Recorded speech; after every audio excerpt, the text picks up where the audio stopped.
Hello everyone, welcome to Faculty Channel. This is Kusum Penuni, and today in this video I'm going to tell you about the 10 mistakes which we do while preparing for examination, any kind of competitive examination. तो हम क्या mistakes करते हैं जिससे हम जो expect करते हैं, जितना हम expect कर रहे होते हैं, हमें उतना outcome नहीं मिल पाता है in the examination result. Therefore I have brought this video जिससे कि मैं आपको वो mistakes बता सकूं, वो 10 mistakes जो आपको नहीं करनी है. You don't have to repeat those mistakes. So let's start with the video. Well, मैंने कुछ points जो हैं वो मैंने पेपर में लिख दिए so that I don't forget any one of the point और कोई भी चीज मिस ना हो सके. Okay, starting with the very first point, that is not having a study plan. आप किसी भी चीज की प्रिपरेशन कर रहे हो, किसी एग्जाम की प्रिपरेशन कर रहे हो, अगर आपने प्रॉपर स्टडी प्लान नहीं बनाया है तो आप बहुत बड़ी मिस्टेक कर रहे हो. Why I am saying so is because एक वो आपका अनस्ट्रक्चर्ड प्रिपरेशन हो जाएगा. उससे क्या होगा, प्रोक्रास्टिनेशन हो जाएगा. Procrastination means delay. आप स्टडी में डिले करोगे. आप जब तक आप अपना प्रॉपर टाइम टेबल नहीं बनाते हो तो आप पढ़ाई को डिले करते रहते हो कि आज नहीं कल से, कल नहीं परसों से, ऐसे ऐसे करके आप डिले. अरे आज इसकी शादी है, आज इसकी पार्टी है, आज मुझे यहाँ घूमने जाना है, आज मुझे कुछ और काम है. तो आप क्या करते हो, उससे आपकी स्टडी डिले होती रहती है और आपका सिलेबस इतना वाइड होता है. कोई भी आप कॉम्पिटिटिव एग्जाम का सिलेबस उठा लीजिए, the syllabus is very wide. You need time to complete that syllabus, और कंप्लीट ही नहीं करना है, रिविजन के लिए भी तो टाइम चाहिए. Therefore make a proper study plan. Now coming to your second point, comparing yourself with your friends. Please stop comparing yourself with your friends because वो आप अपना खुद का हार्म कर रहे हो. हर किसी का, देखिए कोई भी दो लोग एक जैसे नहीं होते हैं.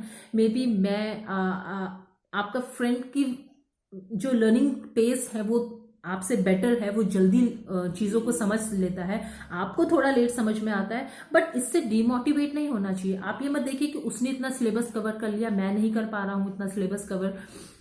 सो stop getting demotivated with those things. हर किसी का अपना पेस ऑफ लर्निंग होता है. मे बी आप उसको कोई टॉपिक जल्दी समझ आता है और आपको वो टॉपिक लेट में समझ आ रहा है, और ऐसे भी हो सकता है आपको कोई टॉपिक जल्दी समझ आ रहा है, उसको वो टॉपिक लेट में समझ आता है. So these are the things कि आप अपने आप को उससे कंपेयर मत करिए. आप अपना टाइम लीजिए, but with in the time table बना के जब आप स्टार्ट करते हैं पढ़ना तो आपके लिए वो चीज ईजी हो जाती है. आपको पता है आपका टाइम कितना इंपॉर्टेंट है, आप कितना टाइम स्टडीज में दे रहे हो, कितना टाइम और एक्टिविटीज को दे रहे हो. So make a proper time table and stop comparing yourself with your friends. The third point is learning what you are comfortable with. आप वो पढ़ते हो जो आपको कंफर्टेबल लगता है. अगर मुझे लगता है कि मुझे इकोनॉमी पढ़ना बहुत अच्छा लग रहा है तो मैं उसे पढ़ती रहूंगी. उससे क्या होगा, बाकी जो टॉपिक्स हैं, बाकी जो सब्जेक्ट्स हैं, उसमें मैं I will be lagging behind. तो वो टॉपिक्स मेरे अच्छे प्रिपेयर नहीं हो पाएंगे. अब आपके एग्जामिनेशन में सिर्फ एक टॉपिक नहीं आएगा, सेक्शंस बटे रहते हैं और हर सेक्शन में कट ऑफ रहता है कि इस पोर्शन में इतने कंपलसरी आने चाहिए. ऐसे नहीं है कि अगर आपका कोई पेपर 5 सेक्शंस में डिवाइडेड है और अगर आप ये सोच रहे हैं कि इस सेक्शन को मैं प्रॉपरली पढ़ लेता हूँ, इस सेक्शन को अच्छे से प्रिपेयर कर लेता हूँ, इस सेक्शन को कर लेता हूँ, इसको छोड़ो, इससे इतना रेलिवेंट नहीं है, तो you are doing wrong there. Because हर सेक्शन का एक कट ऑफ है कि इतने मिनिमम मार्क्स आपके उस सेक्शन में आने चाहिए. अगर आप सोच रहे हो कि करंट अफेयर्स में आप वीक हो, आप उसे नहीं पढ़ोगे, तो current affairs are very important. अगर आप करंट अफेयर नहीं पढ़ रहे हो, that means you are doing something wrong. So please make sure that you study everything. Come out of your comfort level to study. You have to do hard work for that. Now coming to the fourth point, that is ignoring static portion while preparing for general awareness. जब आप general awareness पढ़ रहे होते हो तो आप static portion को ignore नहीं कर सकते. वो बहुत important portion होता है. Stats, कोई भी जनरल अवेयरनेस का आप कोई सा भी पोर्शन उठा ले, स्टैटिस्टिक्स बहुत इंपॉर्टेंट है. स्टैट्स, फैक्ट्स, फिगर्स, ये बहुत इंपॉर्टेंट होते हैं. You have to read them also. अगर आपका एग्जामिनेशन में 60% कॉन्सेप्चुअल क्वेश्चंस आ रहे हैं तो 40% आपके स्टैटिक क्वेश्चंस आते हैं. आई एम सेइंग इट, अज्यूम अगर इतना हो रहा है तो स्टैटिक पोर्शन जरूर आता है and you can actually score good marks if you have learned all the static portion. आपके अच्छे मार्क्स आ सकते हैं. So don't ignore static portion in general awareness. Then is your fifth point, that is not timing practice tests. See if you are learning any concept, आप उस चीज को समझ रहे हैं, तो अगर आपको लगता है कि इतना मैं विदाउट प्रैक्टिसिंग क्वेश्चंस मेरे अच्छे मार्क्स आ जाएंगे, देन यू आर रॉन्ग. आप ओवर कॉन्फिडेंट हो रहे हैं वहां पर. कितने ऐसे लोग होते हैं जो मेरिटोरियस स्टूडेंट्स होते हैं इन द स्कूल कॉलेजेस, लेकिन वो नहीं कर पाते हैं एग्जामिनेशन क्लियर, वो कॉम्पिटिटिव एग्जामिनेशन क्लियर नहीं कर पाते हैं. Why? Because of over confidence and because you are not practicing the questions. Because examination में एग्जामिनर किस तरह से क्वेश्चन फ्रेम कर रहा है, यू डोंट नो. वो बहुत कोड बेस्ड क्वेश्चंस दे देते हैं, जिससे कि अगर आपको एक पॉइंट आता है, दूसरा पॉइंट नहीं आता है, तो वहां पर आपका क्वेश्चन रॉन्ग हो जाएगा. तो what you have to do is you have to practice question papers, previous year question papers, MCQs, जितने भी आपको जहां से मिलते हैं, keep practicing them. Okay, now we come to the 6th point, that is ignoring revision. मैंने आपको अपनी इससे पहले एक वीडियो बनाई थी, उसमें भी आपको बोला था कि रिवीजन इज वेरी इंपॉर्टेंट. आप अगर पढ़ रहे हैं, स्पेशली स्टैटिक क्वेश्चंस जो होते हैं, इनका रिवीजन अगर आप नहीं करेंगे तो फिर आप बहुत जल्दी भूल जाते हैं. बिकॉज इतना सारा स्टैट्स, फिगर्स अपने माइंड में रखना, याद रखना, रिटेन करके रखना उन चीजों को, it's not possible for you. Therefore for anyone it's not really possible. तो what you have to do is you have to do revision. मैंने आपको बताया था रिवीजन 4 फेजेस में करिए. That is first phase is within 24 hours. जब आप कोई टॉपिक पढ़ते हो, विद इन 24 आवर्स इससे स्टार्ट रिवीजन कर लो एक बार. Then within a week, then within a month, and last जब आपका एग्जाम होने वाला था, डेट आ जाती, तो उससे 25 डेज पहले आप अपने हर एक सेक्शन को सेग्रीगेट कर ले कि इतने डेज में मैंने ये सेक्शन कंप्लीट करना है और इतने डेज में मैंने ये सेक्शन कंप्लीट करना है. Okay, so stop ignoring revision.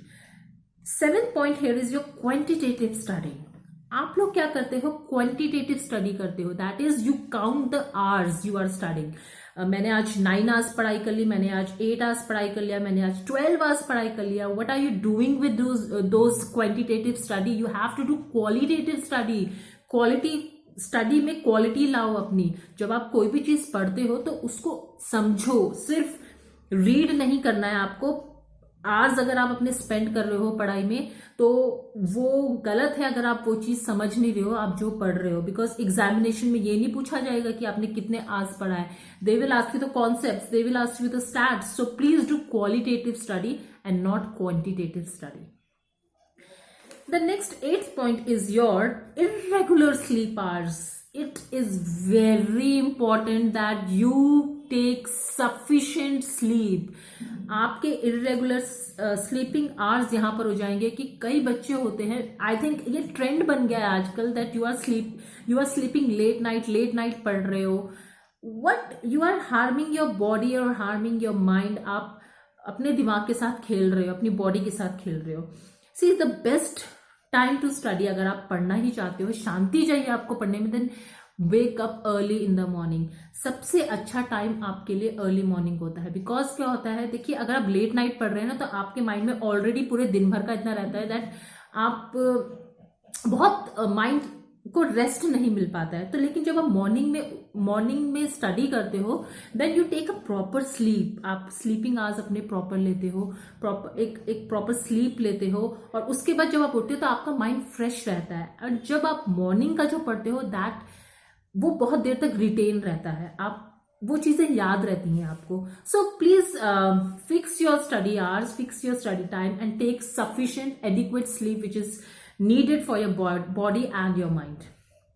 Now coming to the 9th point is that using social media. ये मैंने आपको पहले भी बताया that stay away from social media as much as possible. मैं ये नहीं कह रही हूँ कि आप अपना कोई ऐप ही अनइंस्टॉल कर दो. It will not help you out, because आप ऐप अनइंस्टॉल करोगे, आपका माइंड वहीं पर बना रहेगा.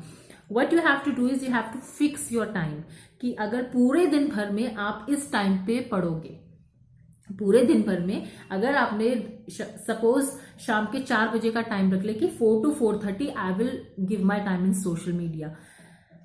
वैसे अगर मैं बोलूं तो आपको वीक में एक डे रख लो और ट्वाइस अ वीक ज्यादा से ज्यादा. बिकॉज जितना आप सोशल मीडिया में जाओगे, जितने आप लोगों के स्टेटस देखोगे, Instagram pages, your Facebook pages, क्या हो रहा है उनकी लाइफ में, तो आपका दिमाग और वहां पर उतना जाएगा. So fix your social media timings or stay away from social media as much as possible. It will only harm and you are killing your time in that. Then is just buying reading material and piling it up. क्या कर रहे हो आप? आपका कोई friend बोलता है कि ये बुक अच्छी है, you go and purchase that book. तब किसी और से आपने सुना, अरे नहीं ये वाली बुक अच्छी है, you purchase that book. Then कहीं कोचिंग ज्वाइन करके वो आपको कुछ और स्टडी मटेरियल बोलते हैं, आप वो परचेज करते हो. What are you doing with that? You are just purchasing the books, you are just purchasing the study materials and you are piling it up. वो पाइल बंद लगता रहेगा और आप वो देख के घबरा जाओगे कि मैं ये सब कैसे पढूं. It happens. So what you can do here is that you can, जो आपको लग रहा है कि इस बुक में ये वाला टॉपिक अच्छे से दे रखा है, उसका फोटो कॉपी करवा लो. और what you can do is scan that and then keep it in a PDF form, कि जब आप उस टॉपिक पे पहुंचो then you can read it through PDF और through that photo copy part. इससे क्या होगा कि आपको वो बुक देख के वो डर नहीं लगेगा कि इतना सारा मुझे पढ़ना है. आपको पता है मुझे इतना ही पढ़ना है, आप वही पोर्शन लोगे और वो पढ़ना स्टार्ट कर दोगे. सी, यहाँ पर मैं आपको एक बोनस पॉइंट यहाँ पर ये देना चाहती हूँ. Self study is very important. अगर आप दूसरों पे डिपेंडेंट हैं, सिर्फ यूट्यूब वीडियोस देख रहे हैं, सिर्फ आप जो दूसरा आप के नोट्स से पढ़ रहे हैं, या आप किसी एजुकेटर को फॉलो करते हैं और आपको लग रहा है कि यही पढ़ाएगा मुझे तभी समझ आएगा वरना मुझे कुछ समझ में नहीं आएगा, तो there you are doing wrong. आपकी डिपेंडेंसी बढ़ रही है दूसरों के ऊपर. आप सेल्फ स्टडी कभी नहीं कर पाओगे. ऐसे में सेल्फ स्टडी आपका अपना, आपको पता है मैं इस स्पीड से पढ़ सकती हूँ, तो आपके लिए सेल्फ स्टडी बहुत इंपॉर्टेंट. कोई भी कुछ भी पढ़ाया, जब तक आप खुद अपने एफर्ट्स नहीं डालोगे उस चीज में, you can not learn it. कोई आपके दिमाग में इंजेक्शन के थ्रू नहीं डाल सकता है कोई भी topic. You have to put your efforts to learn any something. So please do self study. Self study is very important and what you have to do is you have to keep nose to this grindstone. आपको hard work करना पड़ेगा. Only then you will help yourself out with examination and only then you will get score good marks.